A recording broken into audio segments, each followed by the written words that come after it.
Hello and welcome to the Draft Talk podcast, your one-stop shop for all your NFL draft needs. We're back with a little bit of a Christmas special, we'll call it. I guess something to listen to while you're panic buying those last-minute gifts. I certainly will be doing that. I being your host, Brian, and joining us today, as always, two of the best in the Draft Talk world. It's Stu and Owen. How are we doing, guys?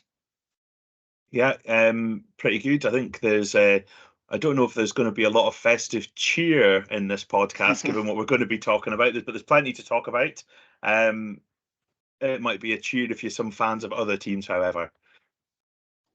Yeah, all good, Brian. Merry Christmas to you. Merry Christmas to all Charger fans. Forget the two front teeth. They've got exactly what they wanted for Christmas. Firing of their GM and their head coach. Yeah, let's get into it. Absolutely, yes. We've been on a bit of a sabbatical, been away for a couple of weeks. We've been having kids, raising kids, not together, might I add. Say we've not been having kids. We don't be like that. We get on fine. We could do that. Yes, thruple. Which one of us is David Hay? Don't know how the kids would turn out right enough for that. I think that'd be three not very good influences on children altogether. I think that'd be not great, but guaranteed a beard, though, I reckon. But yeah, anyway, yes, but we're back and we're talking, you may have guessed, well, we weren't sure what to do. We're like, oh, what can we do? And then bam, Thursday night football, the Raiders, who couldn't score any points on Sunday, put up 63 on the absolutely hopeless Chargers. And yep, inevitably, off goes Brandon Staley, along with the GM, Tom Telesco. So yeah, let's talk about that. I guess it's not so much of a shock, but Owen, what are your thoughts?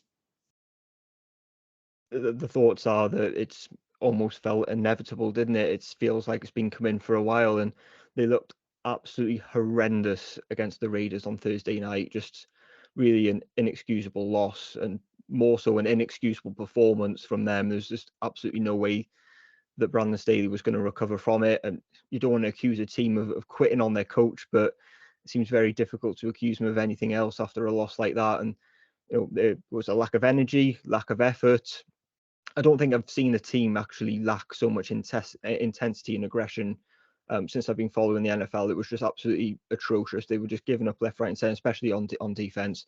Yeah, absolutely catastrophic. I think you can probably say he lost the dressing room in the end, or the locker room. And I think I was thinking earlier that it's pretty simplistic, this, but the Chargers are the Raiders are also without a head coach, right? And after that performance on Thursday night, which one would you rather coach right now? And one probably has superior talent to the others. It just a loss like that it just can't happen. Currently 5-9 on the season. I should just mention, I don't know if that it only just happened, but the interim head coach is going to be the linebackers coach Griff Smith, which I found a little bit odd. I just presumed it would be Kellen Moore, given he was the offensive coordinator, and looks like he would have had a good opportunity to potentially become a head coach this offseason if he wanted to. So that's a bit strange. But yeah, we'll come on to talk about their draft and free agents, things like that. But there's a lot of development needed at the Chargers right now. Yeah, I think it's probably one of the worst performances I've ever seen. I mean, we saw earlier this season there was a team who conceded more points in the Denver Broncos, but they weren't as bad in that game as the Chargers were. I mean, you look at it and say we've got two teams, one who've just lost a head coach, one who are without and got an interim. Which team is playing for the coach and which team isn't? It was so egregious that they just absolutely went, we're just not interested in playing for this coach. And to be honest, yeah, Brandon Staley has been not great. I don't think he has been a great head coach.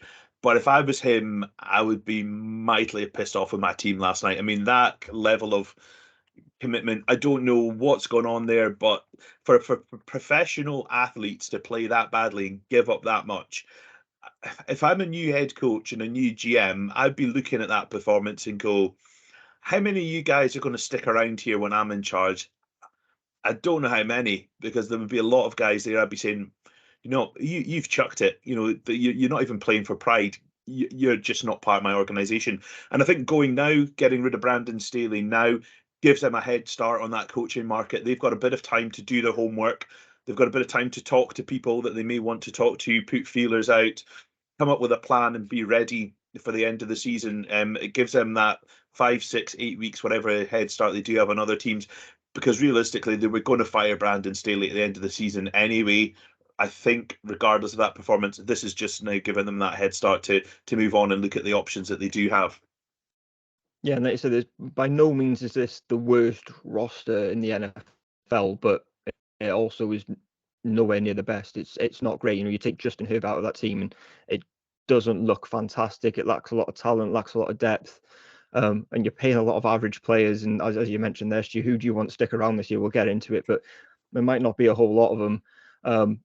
It's just been a series of regression, hasn't it, under Brandon Staley? And inevitably, if you're thinking as the owner of sacking your head coach, you might as well just do it.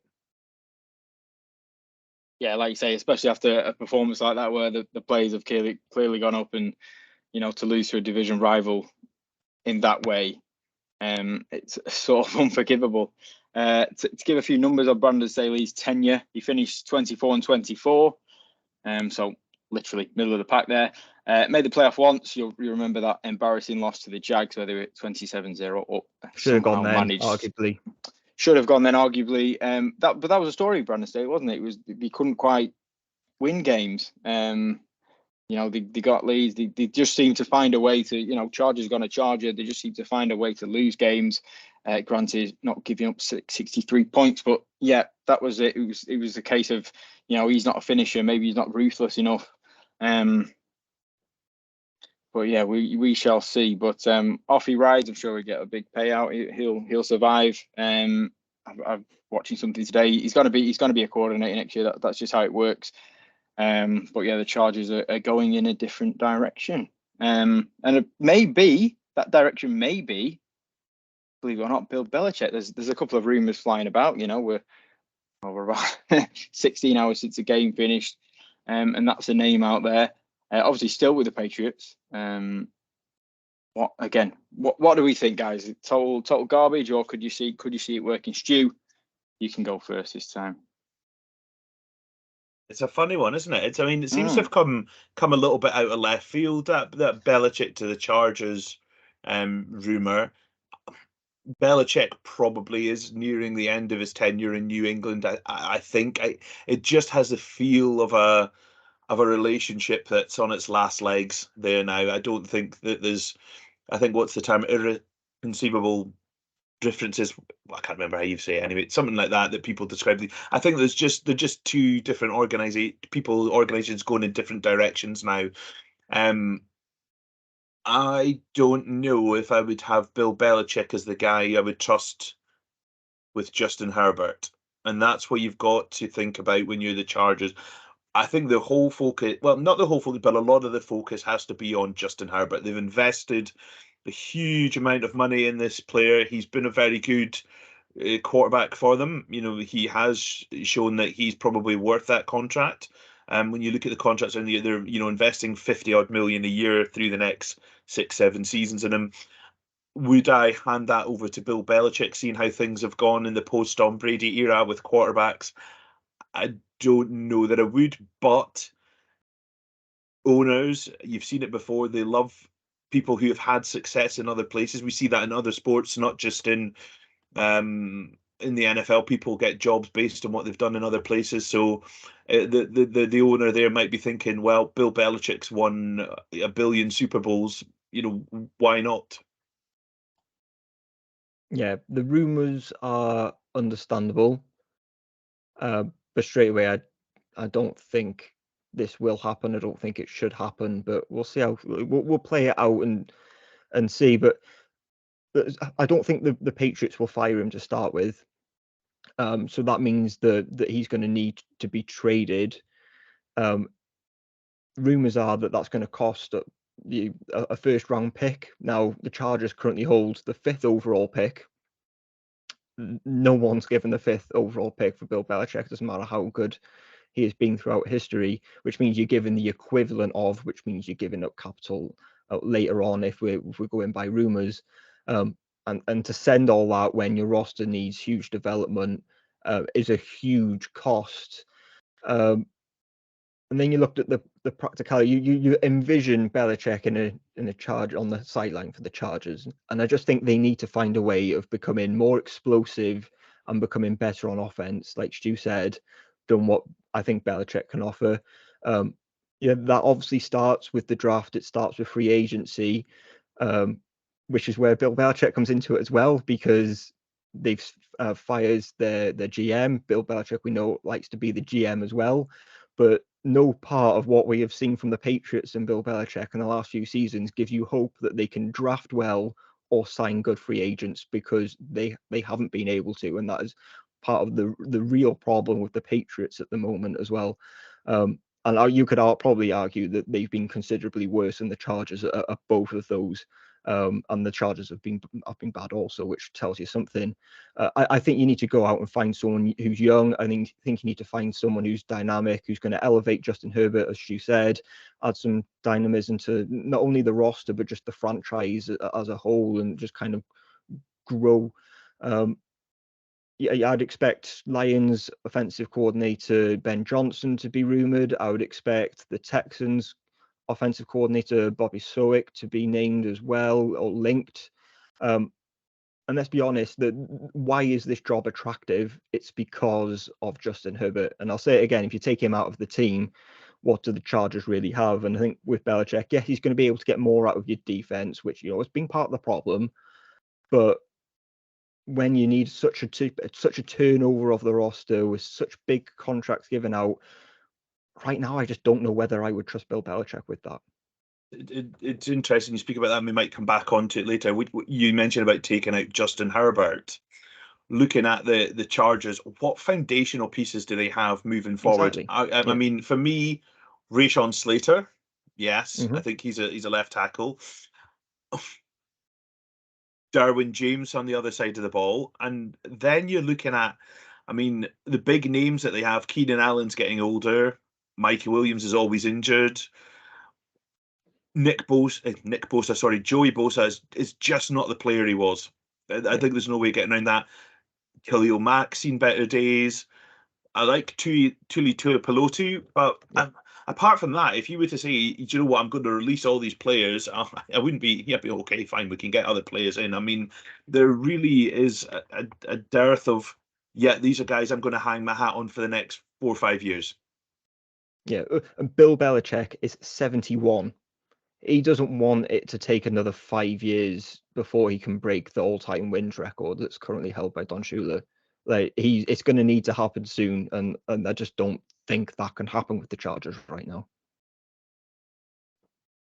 Yeah, the reason I sort of think the rumours are circulating is just the way the Spanos family run the Chargers. They're a little bit hands off, and if hence how Brandon Staley's stuck around for so long, it seems. And I was looking at the draft picks they've not played about with the draft picks. They're not trading much. They're a very sort of laissez-faire, that's wrong. But let's sort of chill out. Let's they all work it through. It'll turn out right in the end. Sort of ownership group, and I think you can give the reins to Belichick, can't you? You can go, you can do everything, but I don't think it's a good idea. And can you imagine him in light blue and bright yellow? Like, you need them dire Patriots colours. He needs dark colours again to sort his miserable attitude. Yeah, he really wouldn't look good in Chargers. At 71, what if it all goes to plan? He wins you something in a couple of years, and he's off again. The cycle just begins again. So you might as well start now. Bill Belichick, if he's going to coach someone, needs to go somewhere cold and miserable. LA's just he's not an LA guy, is he? You can't imagine him swanning about in Hollywood with his flip flops on. He needs to be somewhere like dull and miserable. I think I just can't see it happening. Yeah, may even have to crack a smile if he did that. But yeah, we've touched on the roster. But let's look forward, as we like to do, towards the draft. Where do you think they go? What was their strategy for the draft, for the off season? We're obviously quite a way away from there, but let's get our crystal balls out. What do you think they're going to do?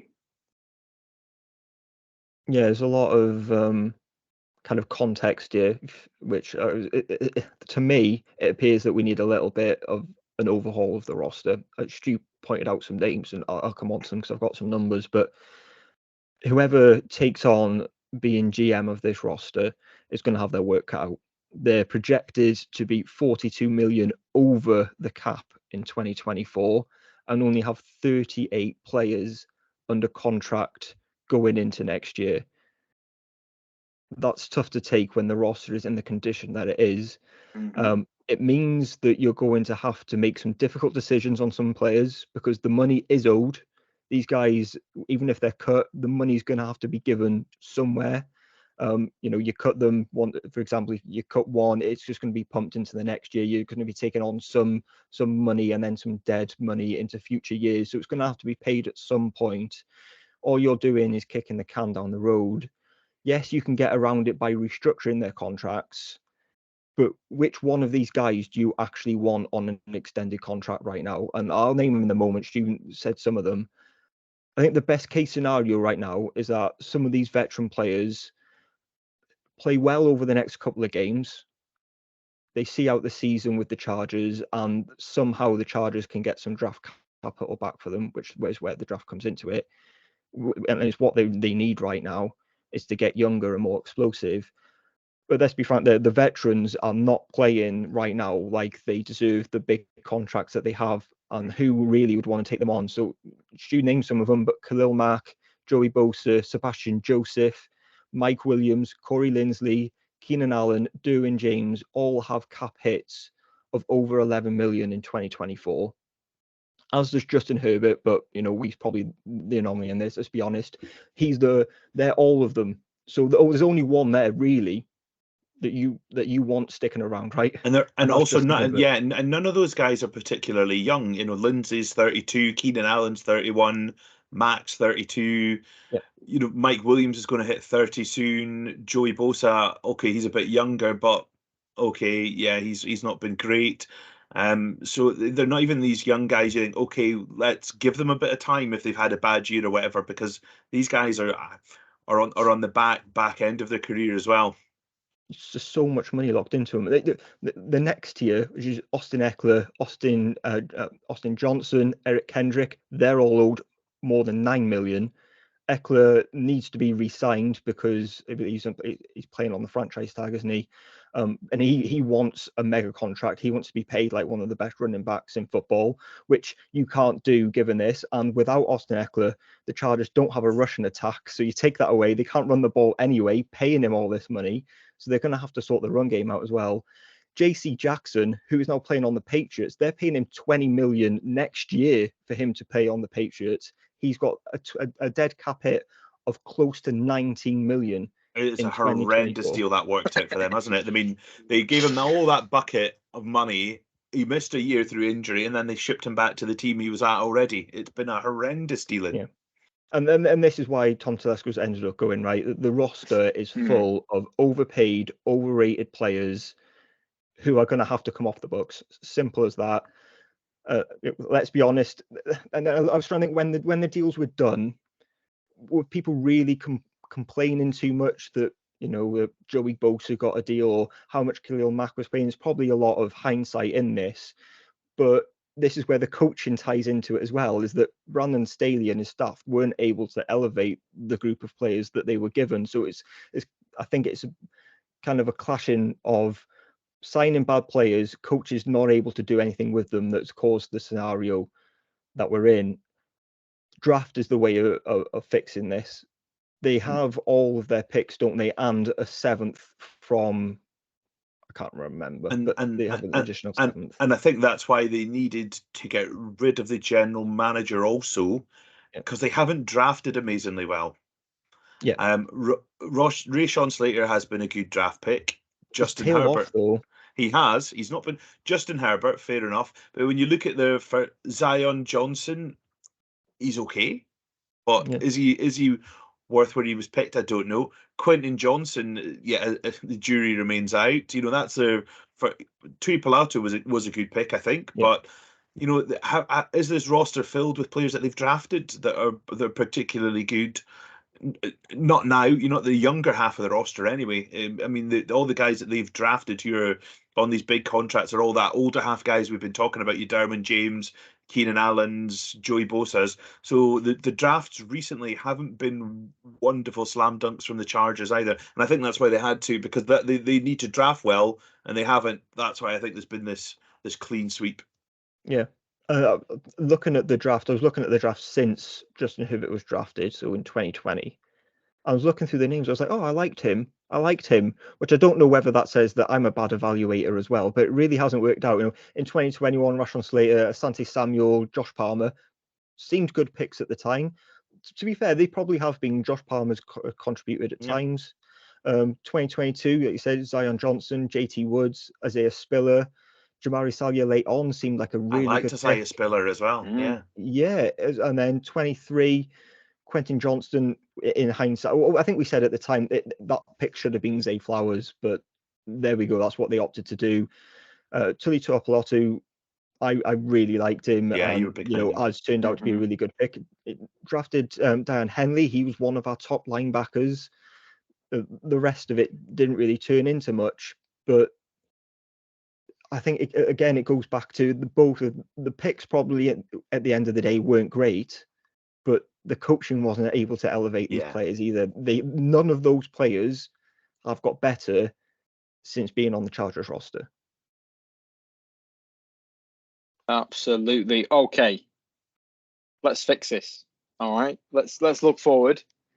As we do, let's do a draft. Like you say, currently, as you stand, who knows how it'll finish. They've currently got the number 5 pick in all the first couple of rounds. So let's do a 3-round mock. Let's fix the Chargers, nice and easy. We're obviously going to cut away some of that dead wood. You've got to save 45 million plus that. Good luck with that. But yeah, let's look to the draft. Who do you think they can get around about pick number 5, guys? So I think, Stu, the most important thing here is that we build around our quarterback, right? That he is the most important asset right now. He's the only player really that we love on this roster. We need to become more explosive on both sides of the ball, while also trying to find some better offensive line play, some better running game, trying to find a better receiver. There's a lot we need to do. Some good cornerbacks. Defense, But for me, Anthony, we need some explosiveness and we need some speed on both sides of the ball. Yeah, and I think you're going to pick who you're going to suggest, but so at number 5, I think, I suppose just talking through it, I really like Malik Neighbors here at number 5 for them. That's exactly I thought you were going to say. Perfect for them. But I think Brock Bowers would be a really good pick. Because I think could we take Brock Bowers and could we circle back to wide receiver later on? And this is what they're going to have to weigh up, right? When we did our first mock, I had Brock Bowers go when the Chargers were drafting a bit lower. Yeah, 11. 11 was it? Yeah, and I'll also texting you guys today saying when we come to a top 5, can we do 1 billion wide receivers? Because there is so many good guys in this draft. Yeah. So the other thing as well is if you're in 5, you are within striking range of those tackles as well, which is tempting to protect Justin Herbert. But I think that the lack of explosiveness is probably more glaring than the need for tackle. Yeah. At this stage for them, the other side of the ball, they need corners. They need corners, but far too early. No, like at least 10 picks too early. I'm not even sure how convinced I would be with any of the pass rushers at this stage, depending on Latu's medicals. Yeah. I probably haven't picking a tackle at 5, a defensive lineman at 5 either. Yeah. In this draft group. I agree. So if he's sitting there, Malik Neighbors would be an amazing pick for these guys because I love Malik Neighbors. I've watched him again just recently, and I think I was too low on Malik Neighbors before. He's good. He's very good. Because the elephant in the room, he's going to be gone. I think by pick 5 in. Oh wow! Okay. Marvin Harrison. I think Marvin Harrison is yes. Sorry, I thought you were going to say Malik Neighbors is gone by 5. Oh no, I don't think so. I think we're talking about as though Malik Neighbors is the best way, and he is one of the best. But I don't think Marvin Harrison's going to be there. But imagine he was, they would run the podium if Marvin Harris. If for some reason there's a couple of quarterbacks going, the next two teams like the tackles, which they're probably not going to, all this. It depends who's You going could there. see 3 quarterbacks go in the top 5. Yes. This is going to be a whole nother podcast. We're starting getting into this kind of now, and it's getting fun. Could. If He's it not is, going, in this mock, he's gone. But he could. How bad are the Chargers going to be between now and the end of the season? Who's below them in the draft order? There's the Patriots. I can't see them winning. Patriots will probably beat the Jets on the last day of the season. Yeah, they always beat the Jets. Just to spite them. Cardinals, Washington. Yeah, you're not seeing that team's winning many games that they're going to drop further, I don't think. So this might, but if they drop even further and they just play as crap as they have been, to be honest, could they get a Marvin Harrison? Could they?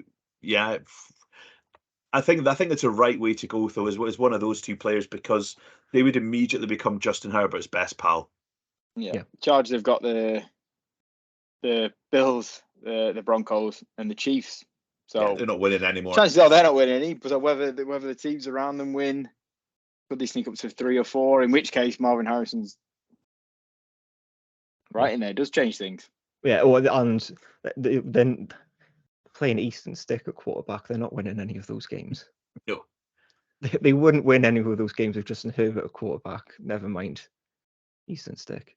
Or Max Duggan, who might get a chance. Well, he had three touchdowns yesterday, Eastern Stick. Give him a bit of credit. Yeah, but did he have 3 fumbles as well? I don't know. Yeah. He threw 4 if you include the one he threw straight to the Raiders corner. But so I think that would be Malik Neighbors. Yeah, Malik Neighbors I think is the right, because as I say, the defensive players, I think this is an offensive led draft. Yeah. And there is still good players that we could pick up in the second round to fill out this roster. Yeah, exactly, because it could go either way, because this is how far away we're saying that the Chargers is, right? There's a lot of talk of it's just the Chargers roster's underrated. It really isn't, because you could they've got a lot to do. You could just do defensive players here and it still wouldn't fix things. I think we're thinking along the same lines, that we could potentially go offensive picks for the first 3 rounds, and then you're looking to fix the defense later on, and maybe trying to pick up some cheaper free agents at kind of like the linebacker and cornerback positions, or we'll see who's available. But I think we have to start off with Malik Neighbors. I think that's just the correct call. So I would love. I do think about Brock Bowers, but I think if I'm a first-time GM, seeing what's happened previously, am I really wanting to pick a tight end as my first ever draft pick? And I just think that you play it safer and you go Malik Neighbors. You do, yeah. You're so risky picking that, because we saw, Kyle Pitts was picked at 4, and they're still just getting a bit of stick about that pick, aren't they? It's not panned out, and you don't draft a tight end at 4. As a new GM, you'd be a brave man to do it. If it works, you're amazing. But people will always say, "Oh, but they could have had if they do that." So yeah, I think that would be a really sensible option to look at Malik Neighbors. Yeah, Malik Neighbors at 5 then. There we go. Wide receiver from LSU picks up pick 5. Let's go down to round 2. So they're picking again, pick 5 in round 2, which do the maths is pick 37. Who do you fancy there? Who may well be knocking around at that point? And again, you could pick any position, really, couldn't you? Yeah. Yeah. You literally could. I think that we've talked about offensive linemen. I think all the best tackle guys will be gone by that stage. We've already taken a wide receiver. I don't think we're going to double dip on a wide receiver. I think we probably, if we're looking at a different position, I think we possibly have to look at the cornerbacks in the second round. And there's quite a lot of good corners, I think, in this draft as well. I think that there's going to be some guys who are going to be kicking around that early day 2 spot. It depends who goes in round 1, because I think this is another position group that we're going to have a lot of variance on. Mm-hmm. You know, I would easily see some people have a cornerback at 2 that's not in someone else's top 5 when we come to do this. I think there's a big variance, but that is certainly the kind of range I'd be looking at. But it depends who goes in the first round. Yeah. So the names that I think will be in this range, I think you may be looking at Quinyon Mitchell from Toledo, Denzel Burke from Ohio State, Kamari Lassiter from Georgia are probably the 3 that I think you would be looking at this point. Yeah, if we're talking corners. I like Josh Newton from TCU as well. I think he would be in that possible range for some people. Small, isn't he? He is on the smaller side. He's only that 6 foot, but is he 6 foot? Probably not. I don't know. Does Kalen King fall further? Because he's had a bit of No. you know, his tape is better than his game against Marvin Harrison, but that game against Marvin Harrison has killed him, I think. He's not and a lot been of people great this year. No, I don't think he's been great this year at all. I could easily see him being a second round player. Easily. Yeah. You know, he was talked as being a high for. I don't see him actually being a first round player. A lot of people like TJ Tampa. He's a player that a lot of people like as well in that cornerback group. Yeah, but I think someone in that group is who I would go for. Yeah. I agree with you that I am not going to have Kalen King as a first round player, but I think probably someone in the back end of the first would take him. Mm-hmm. I think I don't think he. I think in his 2022 season, yes.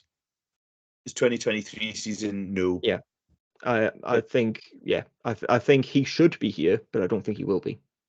And I'd rather play honestly. I don't know what you think. There's a lot of players I like ahead of him. How many? Yeah. So how many corners would you have ahead of him right now? 5? How many would I have ahead of Kalen King? Yeah. I'm just looking at the corner list, so I'm just counting off the ones I have in my head, off my head. Yeah. 1, So 2. Kool-Aid. Yeah. I'd have Nate Wiggins ahead of him. I'd have Terry and Arnold ahead of him. Yeah. I'd probably have Kamari Lassiter ahead of him. Okay. Yeah. DeJean. Cooper DeJean, yeah. Even do we think 5 go in the first round? But we also have to consider that there are 5 teams ahead of us. Yes. I think he's gone. You think? I think he's gone. King's gone? Yeah. I don't know. If he's there, I would take him. We should have run a mock draft simulator in this. That's 5-1. Is he here? Let's go for it. Yeah, this is producing the pod on the fly. Yeah. I should have fired this up before. I've not watched all the corners that I want to, but I don't think he's going to be in my top 5 when it comes down to it. But let's see, there's still a few to get around. I've not whizzed so far on the corners as yet. So if Kalen King's there, not there, who are you taking then? Probably Lassiter. Yeah. He's. See, I've got him in King. I don't know if I'm going to have him above King, possibly. But we're set on corner. There's no other position I could tempt you in, or I think for the draft, I think for the value. I mean, they have needs all over the shop. Mm-hmm. Looking at the depth chart, I think this is. Is it too early for a linebacker? We're still very much at this point. We're still very much at. A couple of guys that should have gone in the first round, right? We're still at that sort of. So on your simulator, who's still on the board? We're still running. We're still running. He's fixing it, so it goes how he wants. Fixing it, yeah. Yeah, he's going. I'm picking all the players till I get. Didn't like that refresh. Yeah, exactly. I think it's too. I think looking at it, I think it's too early for the linebackers. The only the interior defensive lineman, he's well gone. That I would have in a heartbeat for them. The better pass rushers are probably gone. Interior offensive lineman, I don't think it's the worst position, to be honest. I mean, Zion Johnson, Jamari Salyer, Corey Linsley, if they bring him back, it's okay. I wouldn't rush to grab someone this high from the interior. If it was other teams, there's a couple of guys who I would pick in a heartbeat to play in the interior of their offensive line. But I think they've got a reasonable enough group. Kalen King's available. Yeah, see, I think he is going to be available when they pick Let's lock him in. Okay, lock him in. Okay, so we've got a corner and a wide receiver. If you come away with those two, I think you're laughing. Yeah, I think that's a decent haul, isn't it? Yeah. Okay, so yeah, we're fixing them. We're well on the way. We've got explosive players on the perimeter. That's not a bad start. What do we go to next? Round 3. Round 3. Yep, round 3, pick 69. Insert joke here. Which way are they going to go? Which way up? No. What are they going to do? 3rd round. Like I say, plenty of needs. There is, isn't there? Who's kicking about? Can I tell you what I think I really like at this point? I think I would go offensive line. Okay. Because I think there's a potential that Corey Linsley retires at centre. Okay. He's due a chunk of money. Yeah, he's been injured, hasn't he? I think if he doesn't retire, then they move on from him. Yeah. But so would you want to take a centre at this point? But you could take the interior. Yeah, I mean, centre wise, probably Cedric Van Pran is probably he's gone. If he's gone. Yeah, let's have a look at the guards list. Let's see who's There's a kicking player about that I haven't finalised rankings, but there's a player that I like possibly above him in the centre class. Who's that? That's Jackson Powers Johnson from Oregon. Oregon, yeah. And I'm only saying that because his mum follows me on Twitter. But we're back to the crew. The MILF podcast pretty is good back name in as well, action again. He would be an absolute great pick at 69 with a name like that. Put it that way. Powers Johnson. Yeah. Okay. Yeah. I could see that. I think the interior guys that I really like this year are actually probably tackles who would play on the interior, and I think they're well gone by this stage. Yeah. Yeah. I can't get it. Yeah, I'm not going to argue with that one. I think that someone on the interior as a centre, if Corey Linsley is going to go, do we double back and look at what wide receivers are kicking about in the 3rd round and double back on that position again? Yeah, so the simulator, which is running on Pro Football Network, has got Malachi Corley from Western Michigan available. Jalen Polk is still available here, but I think the rankings need updated there. He's going to be gone. Interesting. I don't like him. Do you not? Yeah. I think he's gone. There's going to be wides because there's just going to be about $1 billion gone by this point. Yeah. Devontae Walker, who we've spoken about before from North Carolina, I think. Take him in a boat. Take him if he's there in 3. Is he there? No. Yes, he's here. He's here. Yeah. He's not going to be in real life. He's not going to be. I agree. And is he quite similar to what you've already got? Yeah, because you still have Quentin Johnson there. Allen. Yeah, because Keenan Allen is still going to stick around, even though we're trying to replace him. Yeah, okay, let's come off wide receiver. I mean,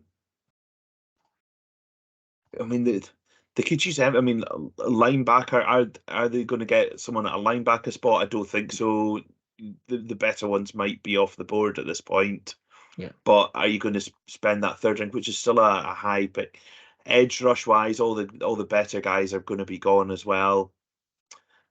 Defensive interior, who's still kicking around there on your simulator? Who have you still got kicking around? McKinley Jackson, Texas A&M, Chris Jenkins, Michigan.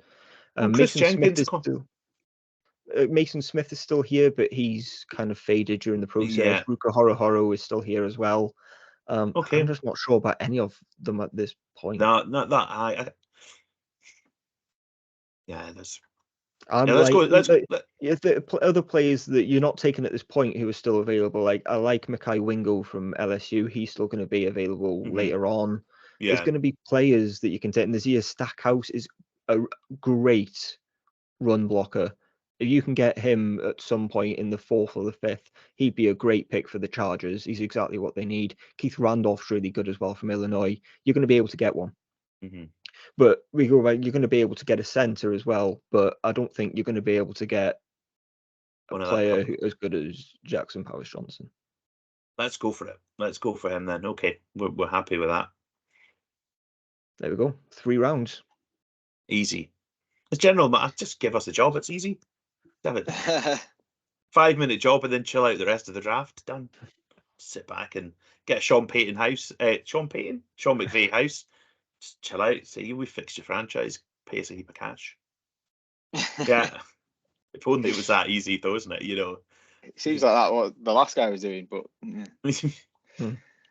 Yeah, there's a lot of good players in this draft. I really like, as an aside, I think it's going to be a lot of fun this draft. There's a lot of players that I do have a lot of time for, and it's going to be really interesting to see how they all fall across the boards.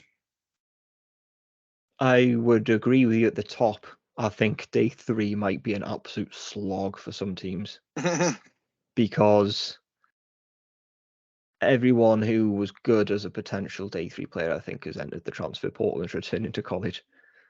And it's just absolute carnage. I mean, some of them might still enter the draft, but they've gone, well, I'm going to be a 5th round pick, then I'll just return for a year, collect some money, and see if I can turn it into a day 2 pick instead.